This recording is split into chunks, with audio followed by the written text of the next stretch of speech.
going to look at how to find the maximum speed that a car could take around a banked turn. And so to start this process, what we should do is look at the forces that would act on the car. Well, first we would have gravity pointing straight down. We would have a normal force from the road pointing perpendicular or normal to the surface of the road. And then we would have friction acting in this direction, actually down the incline. If the car were not moving at all, then friction would act up the incline. But what we're doing is looking for the maximum speed the vehicle could take. And so then friction will be acting down toward the bottom of the incline in this case. So this normal force would make an angle theta with the vertical, which is actually the same angle that the incline itself makes from the horizontal. You can tell that this is the case because if there were no incline at all, if the road were completely horizontal, then the normal force would point straight up. But if the road is cranked from horizontal by an angle theta, then the normal force would be cranked from vertical by an angle theta. Well, so what we can do is start to peel off the vertical forces that are acting on the car. So the vertical component of normal force would be n cosine theta. Why do we know it's cosine? Because that would be adjacent to the known angle, so we're using the cosine. Now notice that friction itself also has a vertical component. It has a leftward component and a downward component.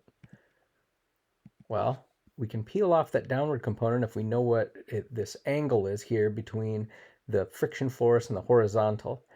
Well, this angle theta here, the incline of the ramp, and this angle theta here make alternate interior angles, so they're the same angle. Well, since we're looking for the vertical component of the friction force, that vertical component we're going to use the sine theta to find the vertical component. Why sine? Because it's on the opposite side. So these are our three vertical forces. Well, those vertical forces must add to zero because the car does not accelerate up or down. So if we look in the vertical direction, we're going to use F equals ma. And the sum of those forces are shown on the left, where we have an upward force n cosine theta. We have a downward force mu n sine theta and another downward force mg. And those three forces conspire to make zero because there's no acceleration in the vertical or the y direction. If we look horizontally, you'll notice there's going to be two forces acting in the horizontal direction. The normal force is going to have a horizontal component to the left, and the friction force is going to have a horizontal component to the left. So there's the horizontal component of the normal force. That's going to be n sine theta, because we're using sine because that's opposite the known angle. And the horizontal part of friction is going to be mu n cos theta, and it's cosine because it's adjacent to this known angle. So those are our two unbalanced forces toward the center of the circle. And so we can add those two forces, the sum of the horizontal forces, n sine theta plus mu n cos theta. And they're going to add up to ma. Well, all of the acceleration is toward the center of the circle because the vertical forces just balance.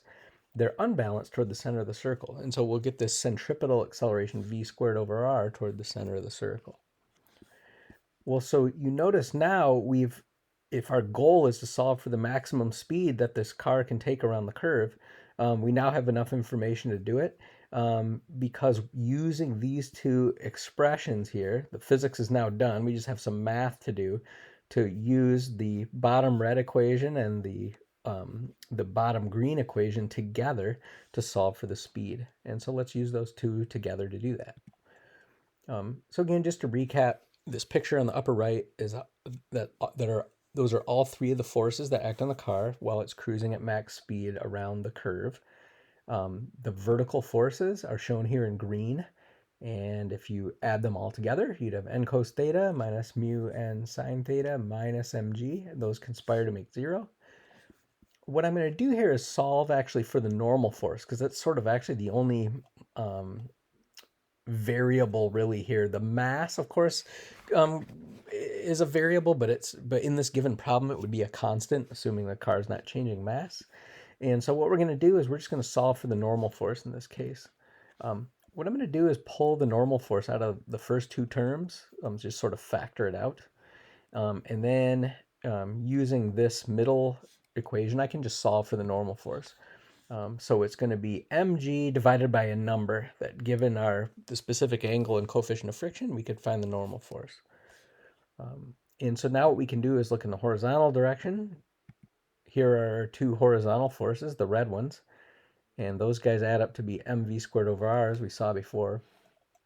And what I'm going to do again is factor out the n.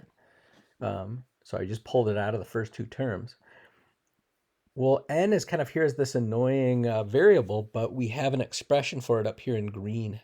And so if I just put the green expression in for n here, then I'm going to be able to eliminate n as an unknown, and I'll be able to solve for the speed in terms of the radius of the curve and the angle and other constants.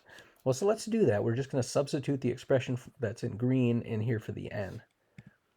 So we put that in. Mg over these green trig functions, that's our expression for n. And then that's just multiplied by sine theta plus mu cos theta. What you notice when we do this is that m appears on both sides of the equation, and so that will cancel out. And so if you're just talking about skidding out of a turn, the mass of the vehicle will actually cancel out. Now, if you're talking about tipping over, that physics we're not doing here. That would be more of a torque problem. But we're just talking about whether the thing would skid out of the turn or not.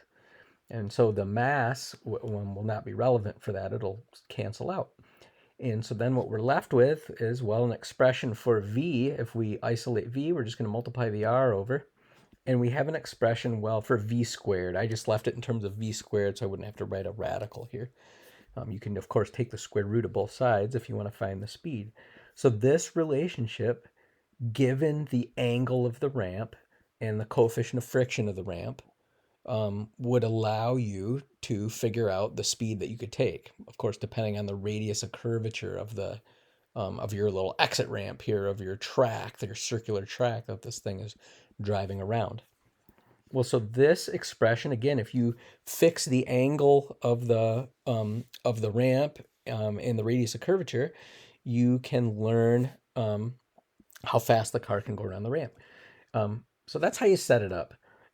Well, so to push things a little farther than you might in your physics class, but just to show you something interesting, if you take that relationship that we just derived, you can actually make a graph of the max speed you could take around that curve versus the angle. So what I've done here is said, well, let's assume it's like an exit ramp with a 100-meter radius. So a little bit more than a football field long radius of curvature. I'm just setting g equal to 10 like they do say on an AP. And then I'm saying it's a nice dry day with a coefficient of friction, static friction of say 0.9.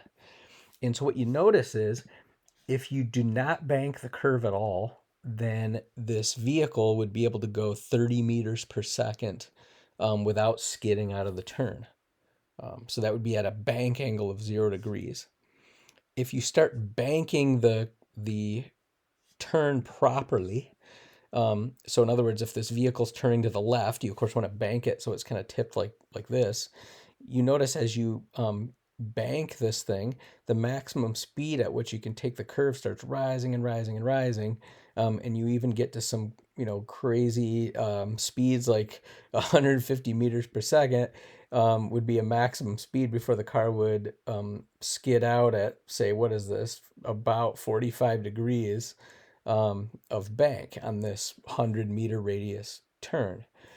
Now, what's interesting with this, the way that we set things up, it turns out the expression actually works if you tip it the wrong way. So in other words, this car would be trying to go left, but we're going to tip the road the wrong way and start messing with the angle.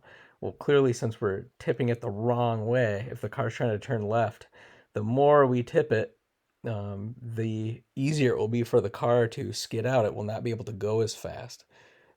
So here, if it's not banked, the car would be able to go 30 meters per second. If you bank it 10 degrees the wrong way, it looks like it's only able to go, say, 25-ish meters per second.